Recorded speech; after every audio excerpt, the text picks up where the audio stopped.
Hello viewers, Mrs টিউটোরিয়ালের পক্ষ থেকে আপনাদেরকে স্বাগতম। আমি আছি আপনাদের সাথে মোহাম্মদ রকিব হাসান। আজ আমি আপনাদেরকে দেখাবো আপনাদের ফোনে যে কোনো ইংরেজি হোক, উর্দু হোক, আরবি হোক, ফ্রান্সিস হোক, যে কোনো ভাষাকে কিভাবে বাংলায় রূপান্তর করবেন। তো চলুন ভিডিওটি শুরু করা যাক।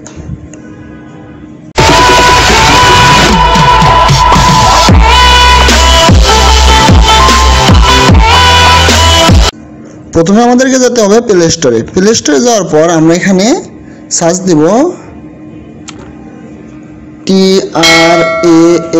TRANSLATE translate on screen, SCREEN screen. Sorry, আমি নেট কানেকশনটি অন করিনি। ওকে, দিয়ে আমরা সার্চ দিলাম ট্রান্সলেট অন স্ক্রিন। সার্চ দিলে এই যে সফটওয়্যারটি শো করতেছে, এটা আমরা ইনস্টল দিয়ে দিলাম। আমার ডিসক্রিপশনে অ্যাপসটির নাম দেওয়া থাকবে। তো আমরা এটা ইনস্টল দিছি, আমাদের এটা ইনস্টল নিচ্ছে, ডাউনলোড হয়ে ইনস্টল নেবে, একটু সময় নিচ্ছে। ওকে, এটা ইনস্টল হওয়ার পর আমরা ওপেনে ক্লিক করব।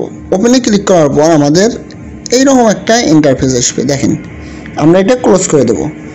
এরপর আমরা এখানে অ্যালো করে দিলাম। দেওয়ার পর এখানে ক্লিক দিলাম। যাওয়ার পর আমাদেরকে সেটিংয়ে যেতে বলে। সেটিংয়ে যাওয়ার পর আমরা allow display over other apps, আপনাদের এখানে যে কোনোটা আসতে পারে, তো আপনারা শুধু এটা দিয়ে দেবেন, ওকে করবেন। করার পর ব্যাক দিয়ে আবার আপনারা অ্যাপসটার ভিতরে ঢুকবেন। দিয়ে এখানে একটা ক্লিক দিলেন, দিয়ে ডন শো অ্যালাইন করে স্টার্ট নাও করে দিলেন। দেখেন আমার এখানে একটা ইন্টারফেস আসছে, মানে এখানে কিন্তু একটা চিহ্ন আসছে। এইটা দেখেন, আমি যেখানে নিচ্ছি এটা আসতেছে। তো এইটা যখন আমি ক্লিক দিলাম, এই দেওয়ার পর আমাদের